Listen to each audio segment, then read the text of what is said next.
morning, everyone. So we are here about to read and do our second ed puzzle for chapter 8 of A Thousand Splendid Suns. I want to remind everybody to please make sure that they are listening actively. Last week there were some individuals that did not complete the full reading, and I need you guys to make sure that you complete the reading in its entirety. So I'm disabling your ability to move forward. Please make sure that you are answering the questions in full, complete sentences if there are short responses, that you are rewatching if you do not understand something that I'm reading to you. Just as a reminder, in chapter 7, we were able to go ahead and understand that after Mariam's mother's death, she was taken to Jalil's house, and it seems as though the wives do not want her there, so they're going to go ahead and marry her off, marrying her to this man named Rashid, who is older than her, but also requires a wife. And the father's the one that is taking, or at least is in complete control of what happens to her. She's going to marry him, and today, as we're reading, you're gonna know, or you're gonna understand how that wedding went, okay? So I'm gonna begin with reading chapter 8. Please listen closely, and when the video stops, you know what to do. Answer your multiple choice questions or short responses, okay? Chapter 8. In the morning, Mariam was given a long-sleeved dark green dress to wear over white cotton trousers. Afsoon gave her a green hijab and a pair of matching sandals.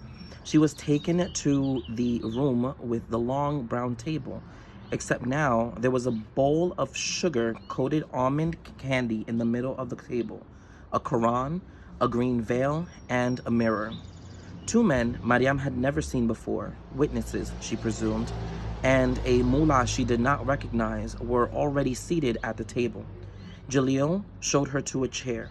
He was wearing a light brown suit and a red tie. His hair was washed. When he pulled out the chair for her, he tried to smile encouragingly. Khadija and Afsoon sat on Mariam's side of the table this time. The mullah motioned toward the veil, and Narjis arranged it on Mariam's head before taking a seat. Mariam looked down at her hands. "You can call him in now," Jalil said to someone. Mariam smelled him before she saw him. Cigarette smoke and thick, sweet cologne, not faint like Jalil's. The scent of it flooded Mariam's nostrils. Through the veil, from the corner of her eye, Mariam saw a tall man, thick-bellied and broad-shouldered, stooping in the doorway. The size of him almost made her gasp, and she had to drop her gaze, her heart hammering away. She sensed him lingering in the doorway, then his slow, heavy-footed movement across the room. The candy bowl and the table clinked in tune with his steps. With a thick grunt, he dropped on a chair beside her. He breathed noisily. The mullah welcomed them. He said this would not be a traditional nikah. "I understand that Rashid Aja has tickets for the bus to Kabul that leaves shortly. So in the interest of time, we will bypass some of the traditional steps to speed up the proceedings." The mullah gave a few blessings, said a few words about the importance of marriage. He asked Jalil if he had any objections to this union, and Jalil shook his head. Then the mullah asked Rashid if he indeed wished to enter into a marriage contract with Mariam. Rashid said yes. His harsh, raspy voice reminded Mariam of the sound of dry autumn leaves crushed underfoot. "And do you, Mariam Jan, accept this man as your husband?" Mariam stayed quiet. Throats were cleared. "She does," a female voice from down the table. "Actually," the mullah said, "she herself has to answer, and she should wait until I ask 3 times. The point is, he's seeking her, not the other way around." He asked the question 2 more times. When Mariam didn't answer, he asked it once more, this time more forcefully. Miriam could feel Jaleel beside her shifting on his seat. He could sense feet crossing and uncrossing beneath the table. There was more throat clearing. A small white hand reached out and flicked a bit of dust off the table. Mariam, Jaleel whispered. Yes, she said shakily. A mirror was passed beneath the veil. In it, Mariam saw her own face, the archless, unshapely eyebrows, the flat hair, the eyes, mirthless green and set so closely together that one might mistake her for being cross-eyed.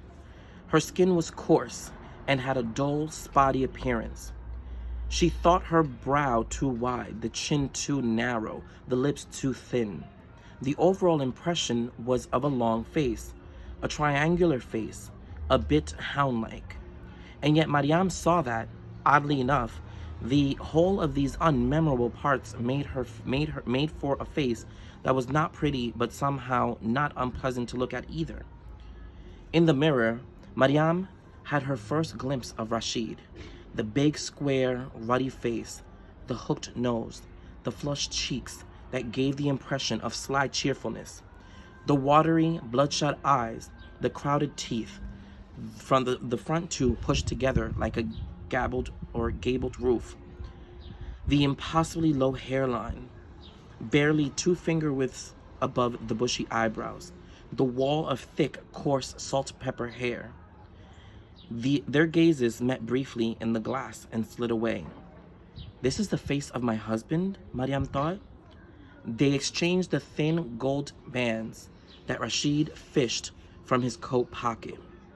His nails were yellow-brown, like the inside of a rotting apple, and some of the tips were curling, lifting. Mariam's hand shook when she tried to slip the band onto his finger, and Rashid had to help her. Her own band was a little tight, but Rashid had no trouble forcing it over her knuckles. There, he said. It's a pretty ring, one of the wives said. It's lovely, Mariam. All that remains now is the signing,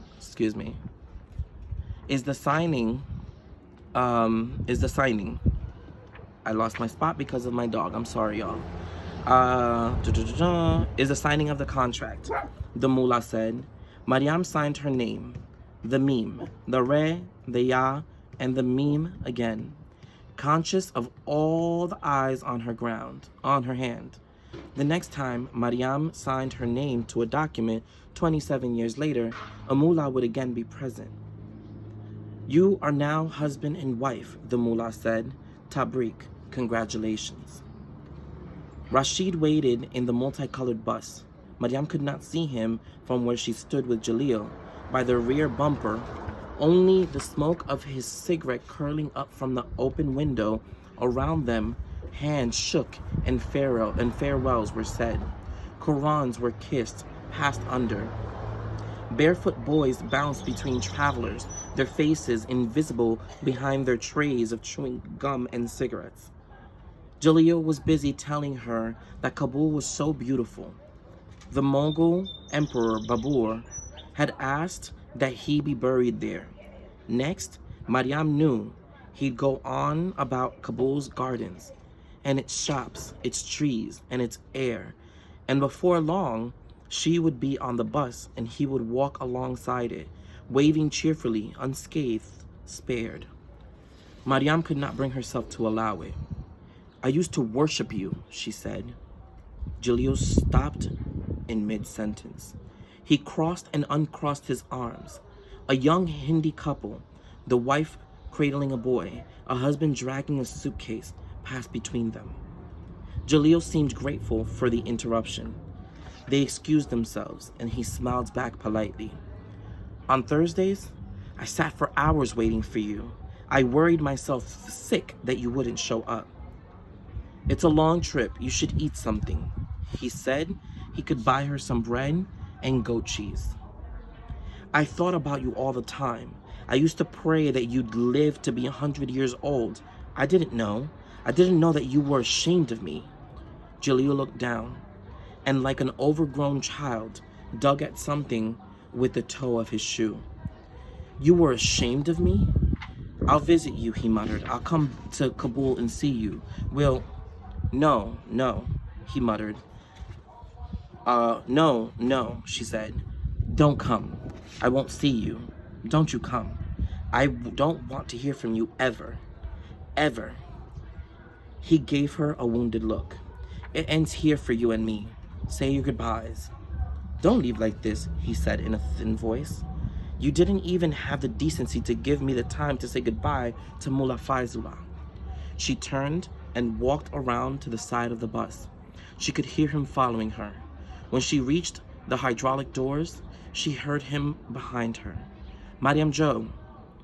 She climbed the stairs and thought she could spot Jalil out of the corner of her eye, walking parallel to her. She did not look out the window. She made her way down the aisle to the back where Rashid sat with her suitcase between his feet. She did not turn to look when Jalil's palms pressed on the glass, when his knuckles rapped on it. When the bus jerked forward, she did not turn to see him trotting alongside it. And when the bus pulled away, she did not look back to see him receding, to see him disappear in the cloud of exhaust and dust. Rashid, who took up the window and a middle seat, put his thick hand on hers. There now, girl. There, he said. He was squinting out the window as he said this, as though something more interesting had caught his eye.